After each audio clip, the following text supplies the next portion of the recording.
Meus amados e queridos irmãos, a paz do Senhor para todos. Nós vamos continuar aqui com a nossa panorâmica do Apocalipse. Vamos para o capítulo 6. É tão panorâmica que na segunda ministração já estamos no capítulo 6.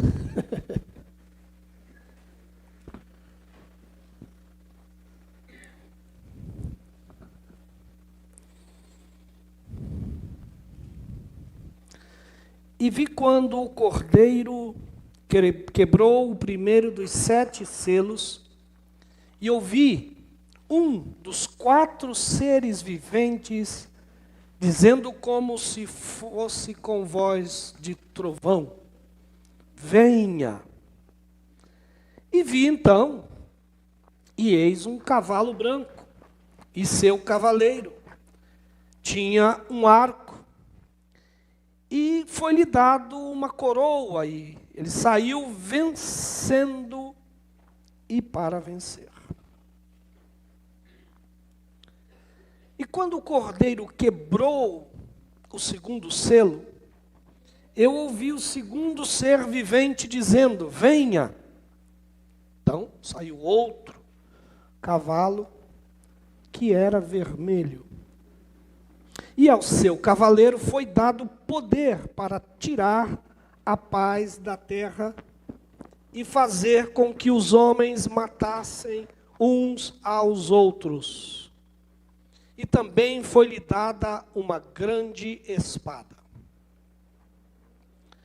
Quando o Cordeiro quebrou o terceiro selo, ouvi o terceiro ser vivente dizendo: vem.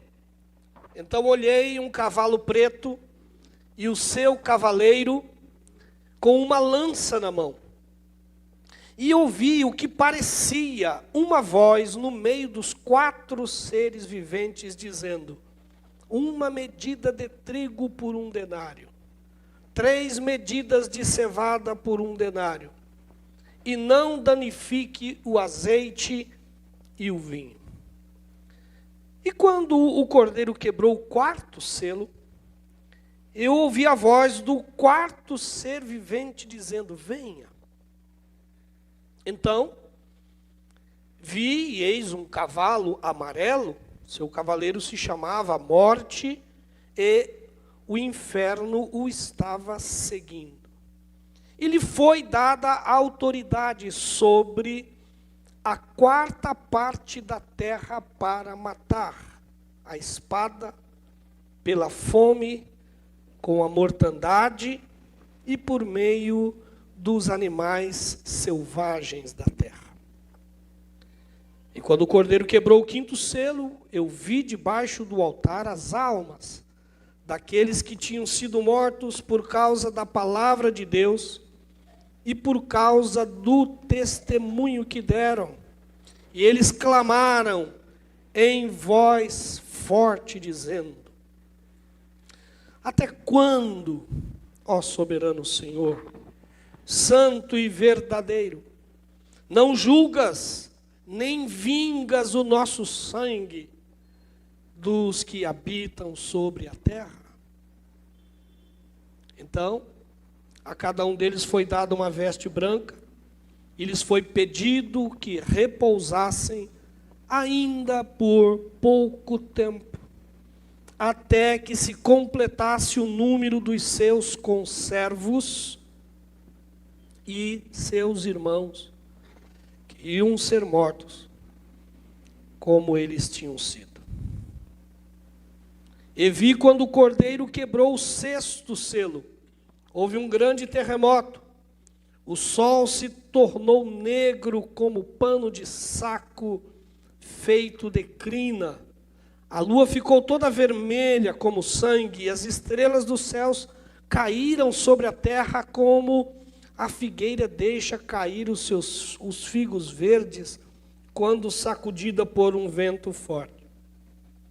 E o céu recolheu-se como um pergaminho quando se enrola, e então todos os montes e as ilhas foram movidas do seu lugar, e os reis da terra os grandes, os comandantes, os ricos, os poderosos, e todo escravo e todo livre se esconderam nas cavernas e no penhasco, e nos penhascos dos montes, e disseram aos montes e aos rochedos: caiam sobre nós e nos escondam da face daquele que está sentado no trono e da ira do Cordeiro.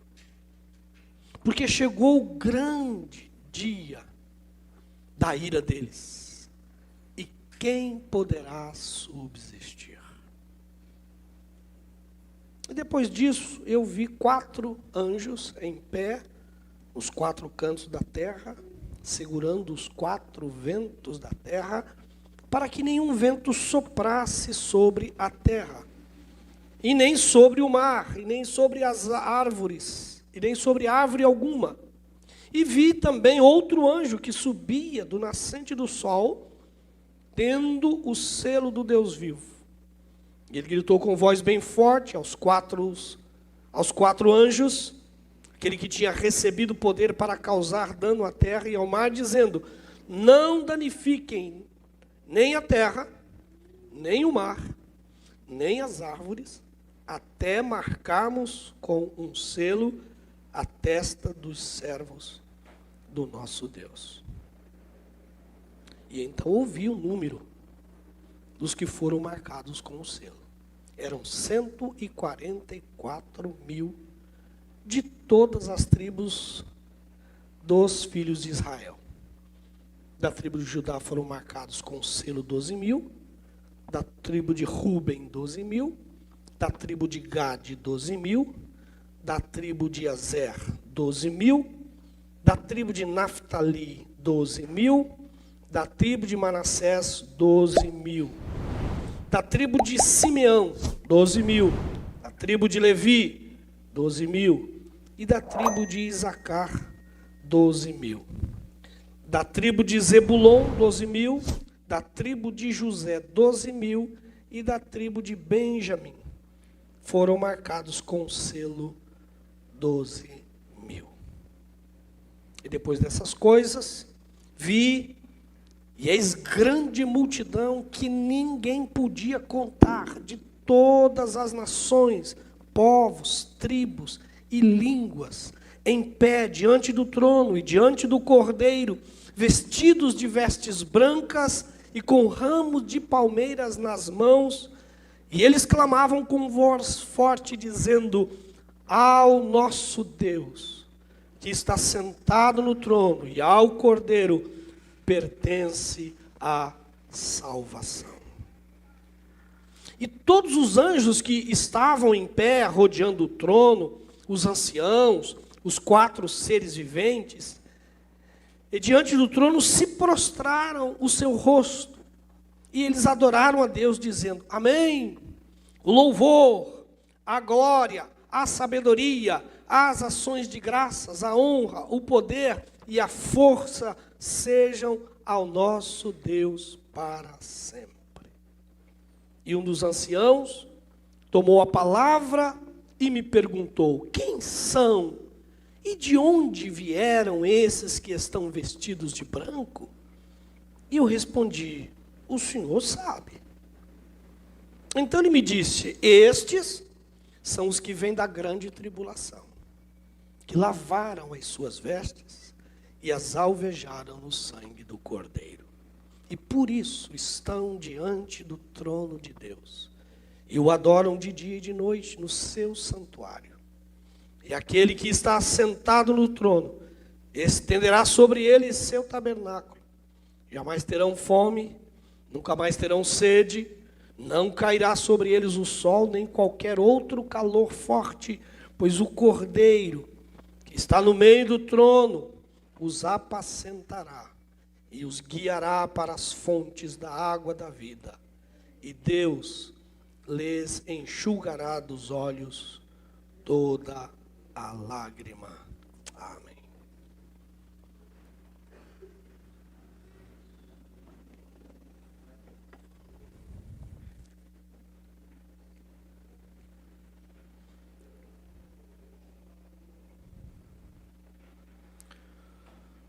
Então, meus amados irmãos, a partir deste capítulo 6, nós entramos no que nós estamos chamando de o segundo movimento. Se o Jonas puder jogar aí o segundo movimento para nós, para vocês recordarem. Então, fazendo uma breve recapitulação, nós vimos que naquele primeiro movimento, Cristo está sendo entronizado, né? Ele está entre os candeeiros, ou seja, ele está no meio ou operando através da igreja. Depois, as cartas onde mostra a igreja funcionando para Cristo na terra. E o do segundo movimento, Jonas, esse é o de todos? Isto. Acho que é esse aí mesmo. Depois temos a visão do trono celestial, que é onde João entra e vê que o Cordeiro está lá, Deus está assentado no trono. E por último, aparece o Cordeiro, e aí quando aparece o Cordeiro nós vamos ter aquela visão do livro, né? Um livro que está selado com selos, com 7 selos, e que ninguém podia abrir, né? Mas aí alguém diz para João, o Cordeiro pode. E aí, a partir daí, do versículo 6, nós vamos encontrar este segundo movimento. Então, no momento em que o Cordeiro é colocado no trono, o Apocalipse vai prosseguir através de duas épocas de impacto, que a gente chama de a grande tribulação e a ira de Deus. Então, nessa parte, essa parte que nós vamos falar agora é a parte central do livro e é a maior. Vai do capítulo 6 até o capítulo 20. Então, depois disso, só sobram 2 capítulos para terminar o livro. É a parte mais longa, e muita gente fica um pouco confusa, porque não percebem que os capítulos de 12 a 19 são uma repetição paralela dos capítulos de 6 a 11. Então, vocês vão ver lá esta repetição, esse paralelo harmônico, possível de visualizar lá. Então, nós temos lá os 7 selos e, do outro lado, os 7 personagens. No capítulo 7, sumiu. O capítulo 7, que é parentético, o capítulo 14, que é parentético. Aí nós vamos ter, a partir do capítulo 8, as 7 trombetas. Próximo. Isto. 8 e 9 as 7 trombetas, 15 e 16 as 7 taças. Então os irmãos vão vendo o paralelo lá. Na terra, no mar, nos rios. Sumiu de novo. Isto, voltou. Sol, lua, estrela, sol, trevas e flagelos, Eufrates, nações, e grande voz lá, que aparece. Então a gente vai perceber nesse aí, tá muito fácil de perceber esse paralelo, tá? E aí é que nós vamos entrar em um assunto que talvez muito pouco divulgado ou conhecido em termos de escatologia. Ela vai ficar desligando, ligando e desligando.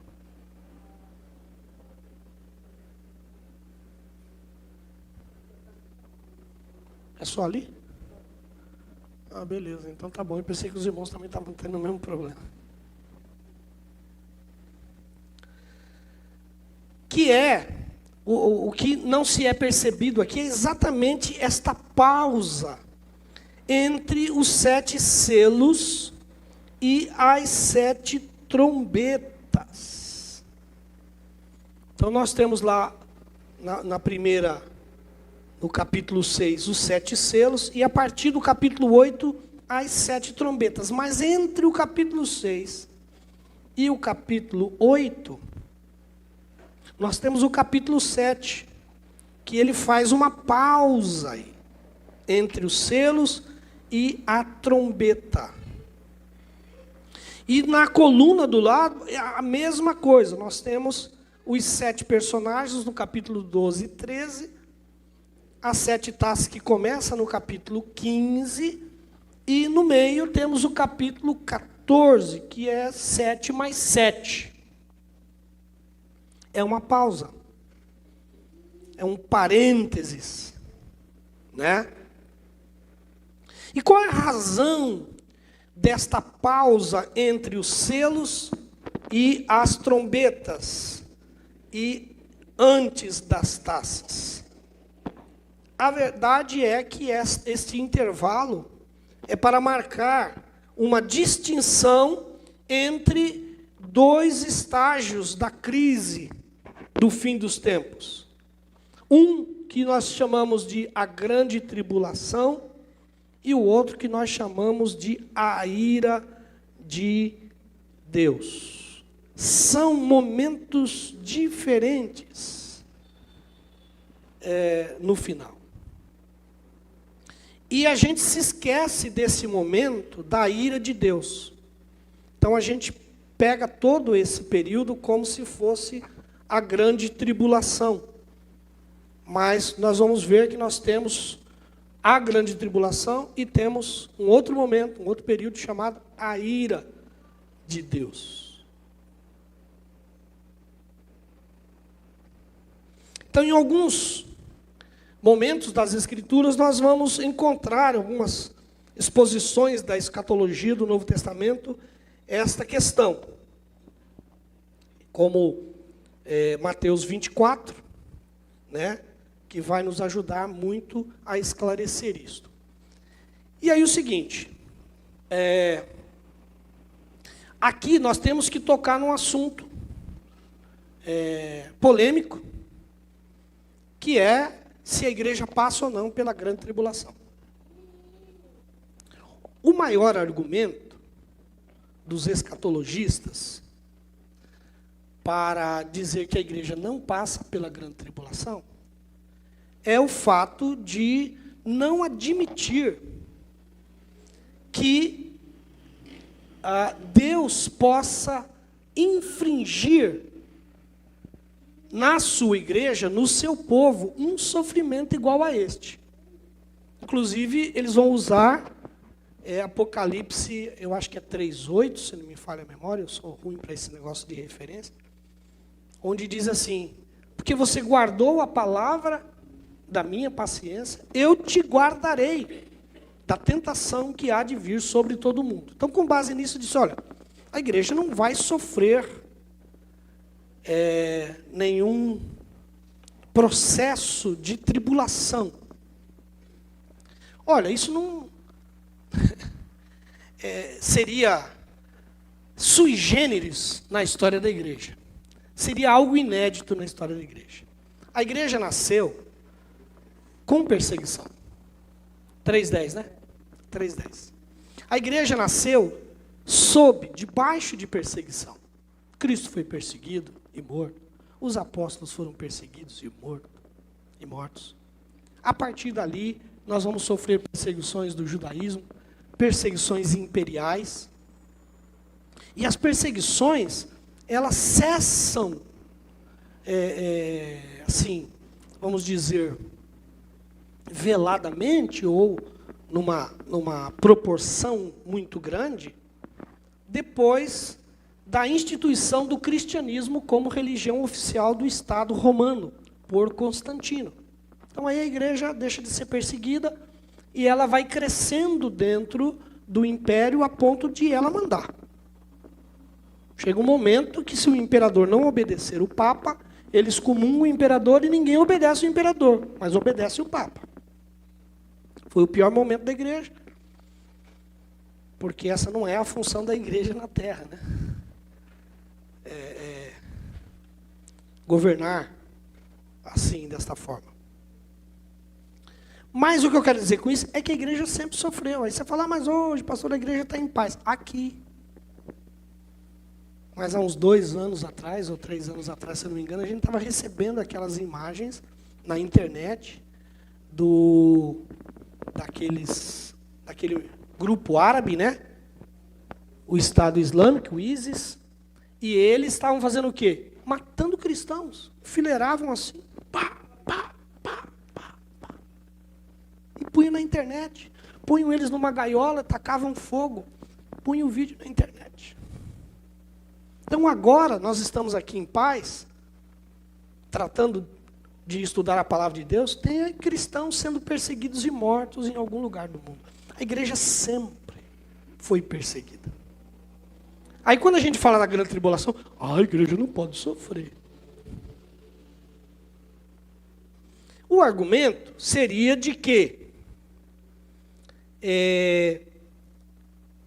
a igreja hoje sofre, ou sofre desde que surgiu, mas por ação humana, não por ação divina, direta. Então, que na grande tribulação seria uma ação diretamente divina, e que então a igreja não pode passar por esta ação da parte de Deus, de forma direta, vamos assim dizer. Então ela tem que sair antes que isto venha sobre o mundo, né?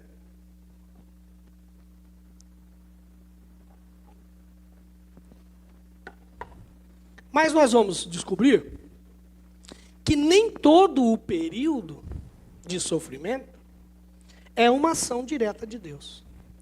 Tem uma parte do período que se chama a ira de Deus. Esta sim vai ser uma ação vinda de Deus diretamente sobre a terra. Mas o outro período chamado Grande Tribulação, não. Mas vamos ler aí alguns textos, porque eu não gosto muito de ficar só no campo das ideias, né? Eu sempre trabalho com o texto, porque aí vocês não têm que brigar comigo nem discutir comigo. Vocês vão brigar e discutir com o texto. Não foi eu que falei. Então vamos ao primeiro texto, que é Mateus 24, de 29 a 31. São palavras de Jesus. E aí depois você decide se você acredita nele ou não. E logo em seguida, a tribulação daqueles dias. O sol escurecerá, a lua não dará a sua claridade, as estrelas cairão do firmamento, e os poderes dos céus serão abalados. Então, aparecerá no céu o sinal do Filho do Homem, e todos os povos da terra se lamentarão. E verão o Filho do Homem vindo sobre as nuvens do céu, com poder e grande glória. E ele enviará os seus anjos, com um grande som de trombeta, os quais reunirão os seus escolhidos, dos 4 cantos, dos 4 ventos, de uma a outra extremidade dos céus. Então esse texto já começa falando da vinda de Jesus, sua segunda vinda.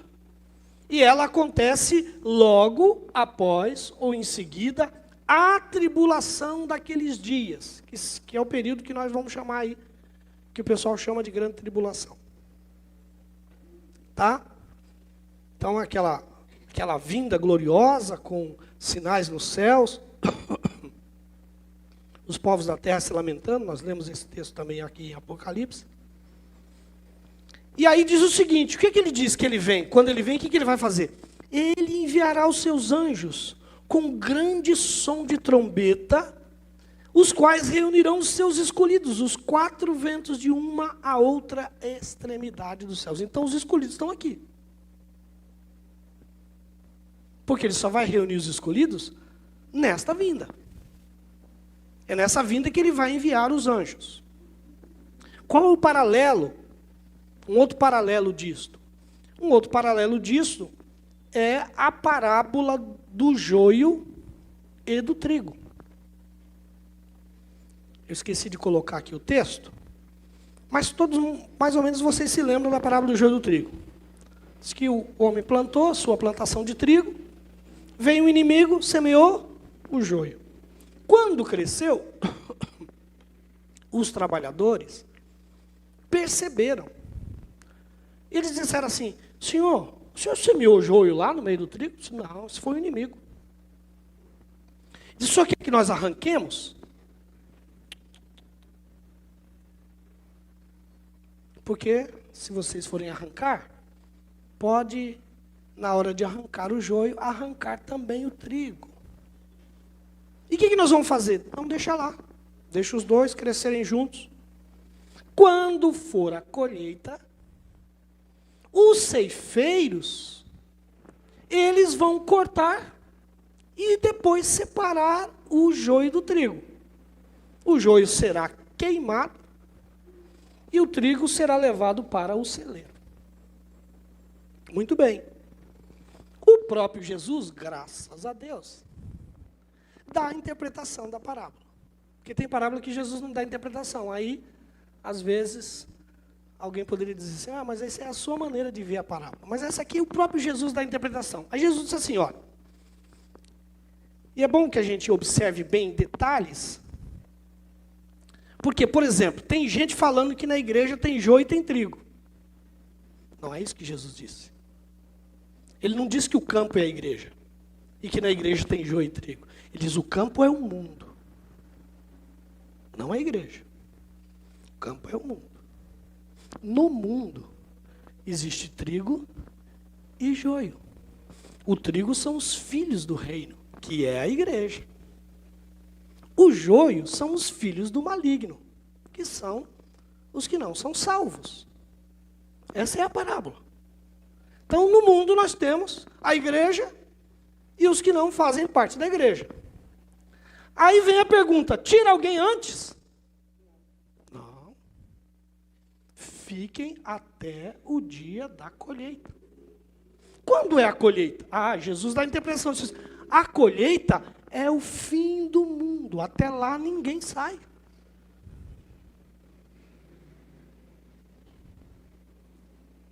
E os ceifeiros, quem são? Os anjos. E ele enviará os seus anjos, com grande som de trombeta, os quais reunirão os seus escolhidos dos quatro ventos, de uma extremidade dos céus. Eles é que vão fazer a colheita. Porque eles sabem quem tem a marca.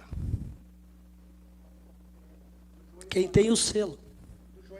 É 13, só não lembro o versículo. 13 e 24. A partir do 13 e 24, depois tem a interpretação que é um pouco mais para frente. 13 e 36, a interpretação da parábola. Então, a discussão é sempre esta, né? De falar: não, a igreja não passa, não sei o quê, blá, blá, blá. Pois bem, mas isso aqui é palavra de Jesus. Até agora eu só falei palavra de Jesus. Ele que falou a parábola, ele que deu a interpretação, ele que disse Mateus 24. E fica muito claro que nesse período a igreja está aqui.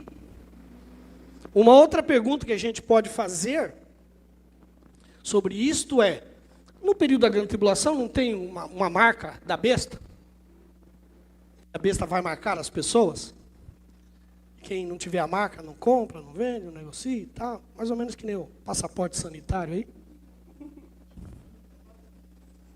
Eu achava que esse negócio era muito difícil de chegar.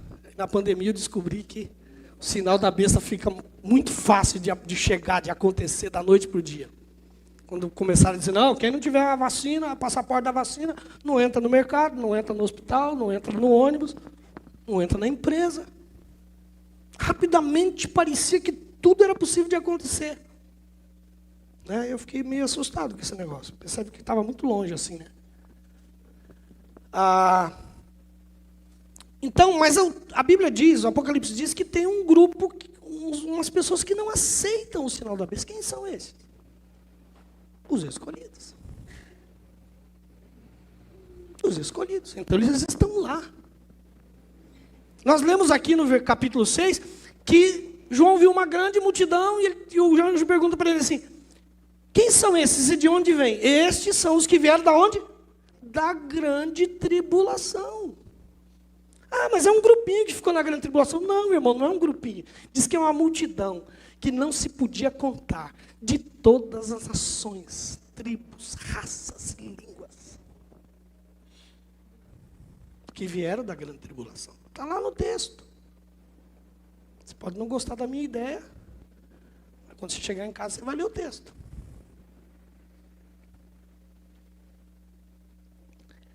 Enfim, no entanto, passagens do Novo Testamento também parecem indicar que haverá crentes nesse período. E uma delas é Tessalonicenses, capítulo 2. Então, nós falamos de Jesus, agora vamos falar de Paulo. Será que alguém pensa diferente de Jesus? Acho que não.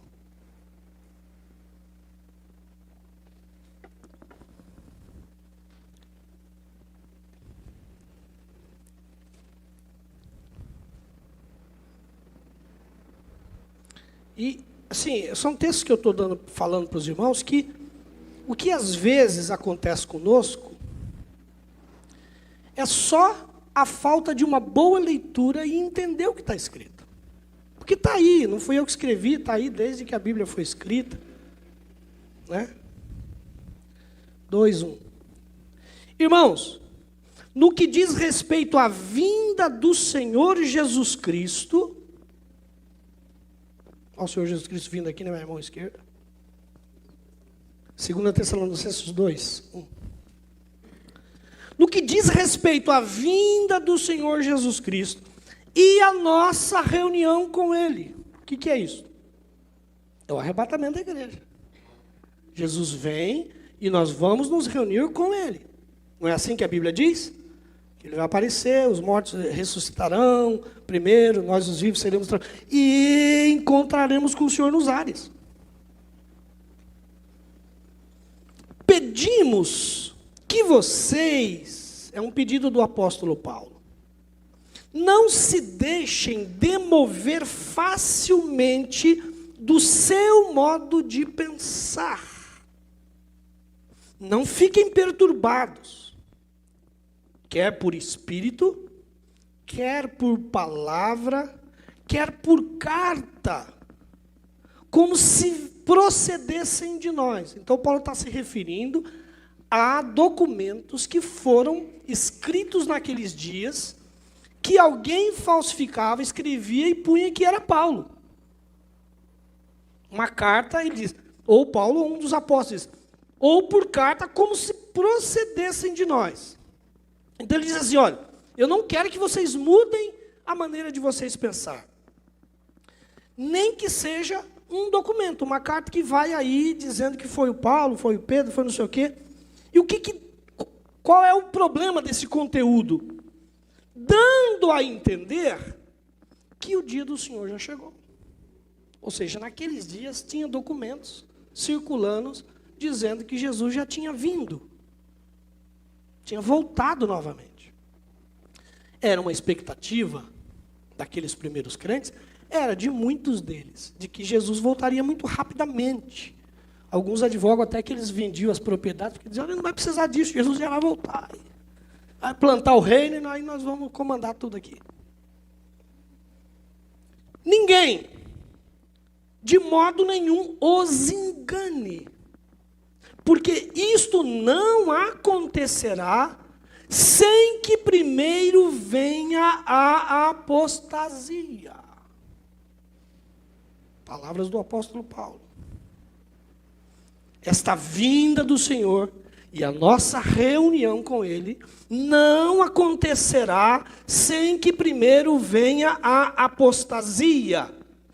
E que mais? E seja revelado o homem da iniquidade, o filho da perdição, o qual se opõe e se levanta contra tudo que se chama Deus ou objeto de culto, Quem é esse personagem? É o anticristo. E aonde o anticristo aparece? Qual é o período em que ele aparece? Na grande tribulação. Então a volta do Senhor para buscar a igreja só vai acontecer depois desse período da tribulação. Porque Paulo está sendo claro, isso não vai acontecer até que ele venha. Você fala, mas ele veio, ficou aí uns 3 meses, aí a igreja foi arrebatada. Vamos ver se foi. A ponto de se assentar no santuário de Deus, apresentando como se fosse o próprio Deus. E essa parte eu não gosto, né? Porque o Paulo diz assim, vocês não se lembram que eu costumava dizer estas coisas a vocês? Ou dizer-lhes estas coisas quando ainda estava com vocês? E agora, vocês sabem o que o detém. E eu diria, Paulo, eles sabem, mas nós queríamos saber também. Você falou para eles, mas não escreveu aqui. Isso aqui também dá uma briga grande. Para que ele seja revelado a seu tempo. Porque o mistério da iniquidade já opera. Aguarda somente que seja afastado aquele que agora o detém. Então, quando for afastado este que o detém, então será revelado o iníquo, que é o anticristo. Ele vai aparecer, ele vai entrar no cenário, ele vai fazer o que tem que fazer. Este iníquo, a quem o Senhor Jesus matará com o sopro da sua boca e destruirá pela manifestação da sua vinda.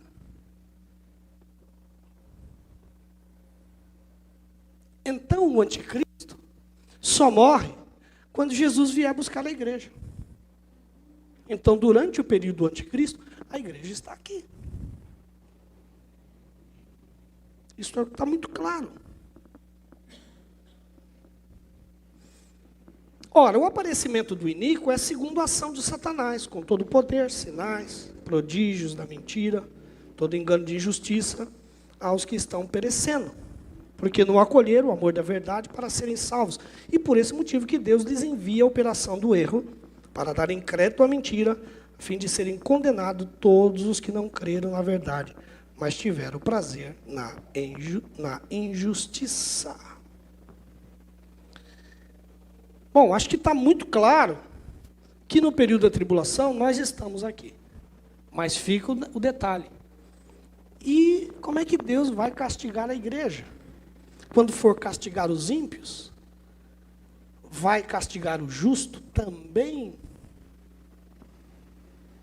Bom, nós temos um exemplo no Antigo Testamento que foi Sodoma e Gomorra, né? Na hora de destruir a cidade,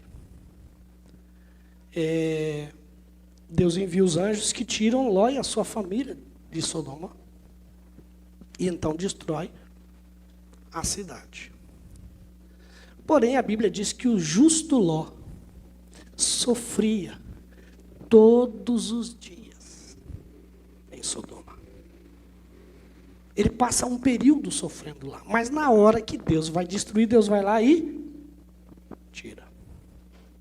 Um outro exemplo que nós temos é a libertação de Israel do Egito. Israel está sofrendo 400 anos de escravidão no Egito. Aí Deus chega e fala, vou tirar vocês daí. E como é que Deus tira? O método de Deus é mão forte.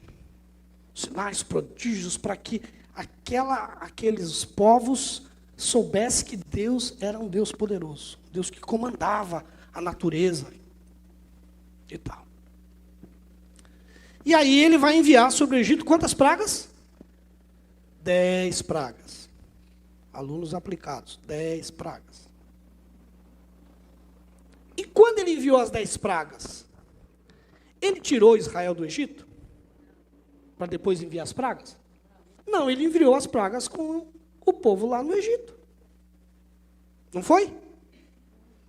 Ah, mas as pragas não caíram sobre os hebreus caíram só sobre os egípcios? A partir da quarta. Leia lá. As 3 primeiras pragas caíram sobre os hebreus também. Na quarta praga que Deus manda Moisés falar para o faraó, agora vai mudar.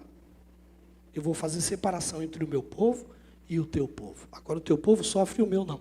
Eu guardarei vocês. Essa é a palavra do Apocalipse. Eu guardarei vocês. Não vou tirar do Egito agora, mas vou guardar.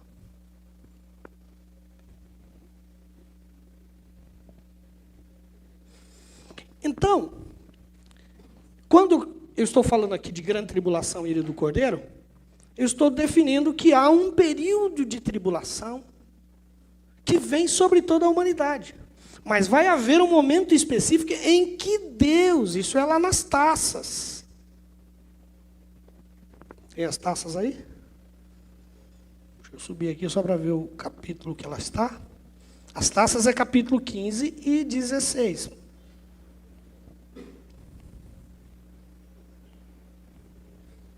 O que são as taças? Nós vamos ver que no final do capítulo 6, dos selos, acho que é o 6º selo, João viu umas almas que estavam debaixo do trono. 5? Me ajuda aí, professor. E estas almas reclamam para Deus e dizem assim, Senhor, porque essas almas que estão lá, elas foram mortas pela perseguição, vítimas da perseguição. Foram degolados, foram mortos, enfim, queimados, receberam um tiro na nuca. O Senhor não vai vingar a nossa morte? O Senhor vai deixar que esse povo passe impune? Disse, não, calma, repousa lá um pouquinho, descansa aí. Vai chegar a hora. A Bíblia diz que estas orações... 6:10. A Bíblia diz que essas orações, elas são, isso é de maneira simbólica, elas são depositadas numa taça. Numa taça. E lá na frente, Deus vai derramar a taça. Este momento é chamado de a ira de Deus. É aí que a igreja não é atingida. Ela sofre na grande tribulação, mas não vai sofrer a ira de Deus.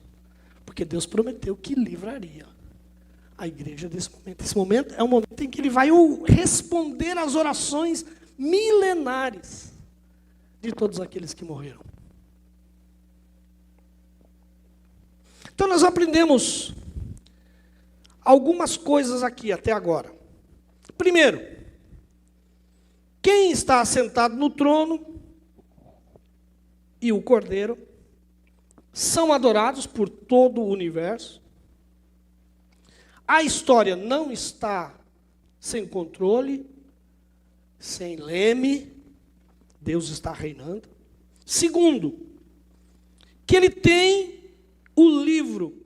E quem tem o livro, tem o controle. Esse é o livro da história. É das coisas que vão acontecer. Está na mão do Cordeiro. Só ele pode abrir os selos. Então ele tem o controle do que vai acontecer.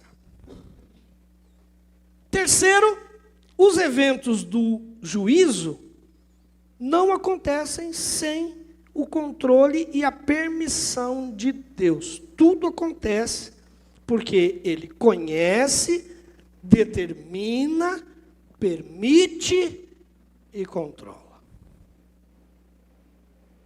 Esta é a verdade. Até os inimigos estão debaixo desta autoridade e desse controle de Deus. Em quarto, todo o universo está sob a autoridade do Cordeiro e serve aos seus propósitos. Veja, irmãos, que se o livro já está selado, ele não foi selado no dia que o Cordeiro pegou ele, foi? Ele foi escrito naquele dia? Não, ele foi escrito e selado e guardado. E vai ser aberto. O que vai acontecer lá já está escrito. E não só está escrito, vai acontecer. Nós não temos o controle disso. É Deus quem tem o controle. É do trono que saem as ordens. A ordem para os cavaleiros do Apocalipse saem daí. Saem daí. Então vamos voltar lá. Apocalipse capítulo 6, né? E vi quando o Cordeiro quebrou o primeiro dos 7 selos. E ouvi um dos 4 seres viventes dizendo como se fosse som de trovão: venha. Da onde que sai a voz? Da onde que sai o comando? Dos seres que estão lá do lado do trono. Provavelmente o que está sentado no trono é a hora. Venha. Vem o primeiro cavaleiro. E era um cavalo branco. O seu cavaleiro tinha um arco, foi-lhe dado uma coroa, ele saiu vencendo e para vencer. Todo estes selos que acontecem aqui, esse momento, ele é exatamente um paralelo de Mateus 24. De Mateus 24. Ou de Marcos 13 e Lucas 21. Então, quando a gente vai para Mateus 24, ele vai falar o quê? Mateus 24, 6. Ele vai falar: e vocês ouvirão falar de guerras, rumores de guerras. Fiquem atentos e não se assustem, porque é necessário que isso aconteça. Mas ainda não é o fim. Porque nação se levantará contra nação, e reino contra reino. Isso está falando de quê? Guerra. Nesse período, guerra. Mateus 24, 7b. Haverá fomes e terremotos em vários lugares. O que vai haver? Fome. Mateus 24, 9 a 25. Vocês serão entregues para serem maltratados, e eles os matarão. E vocês serão odiados por todas as nações por causa do meu nome. Perseguição. Mateus 24, 29.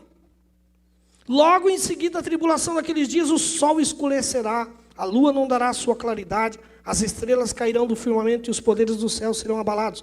Então, abalos no mundo inteiro. E Mateus 24, 30. E então aparecerá no céu o sinal do Filho do Homem. Todos os povos da terra se lamentarão e verão o Filho do Homem vindo sobre as nuvens do céu, com poder e grande glória. E ele enviará os seus anjos, um grande som de trombeta, os quais reunirão os seus escolhidos dos 4 ventos, de uma a outra extremidade do céu, a segunda vinda de Cristo. E qual é os cavalos? O primeiro cavalo, Apocalipse 6, de 1 a 3, é o cavalo branco. Esse cavalo branco tem muita tese. É isso, é aquilo, aquilo outro, aquilo outro, aquilo outro, aquilo outro. E a tese que mais pega é de que ele seria Cristo. Mas Cristo não volta nesse momento aqui. Não é o momento dele voltar.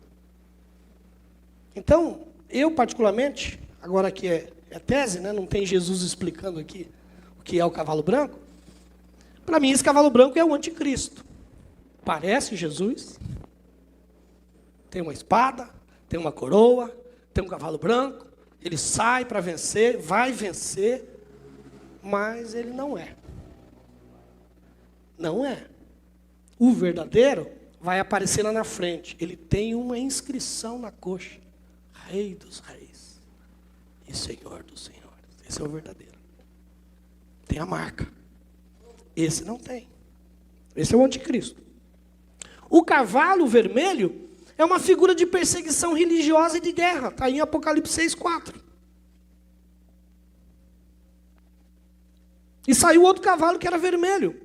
E ao seu cavaleiro foi dado o poder de tirar a paz da terra e fazer com que os homens matassem uns aos outros. Também foi-lhe dado uma grande espada. Parece o Deus lá da Mulher Maravilha, lá, o Deus da guerra. É? Depois o cavalo preto. Apocalipse 6, de 5 a 6. É a figura da pobreza, da escassez e da fome. E por último, o cavalo amarelo, 6, de 7 a 8, é a figura da morte. O que nós temos aqui? Morte, fome, perseguição e as doenças. É exatamente o que está em Mateus 24. São as mesmas coisas, ou seja, estes cavalos, 4 cavalos que estão aqui, eles estão enquadrados exatamente aí, nesse princípio das dores, que vai dar início à grande tribulação. Ok? Deu para entender? Eu procuro ser o mais didático possível, mas se você não entendeu, depois você fala comigo. Por hoje é só, pessoal. Deus abençoe.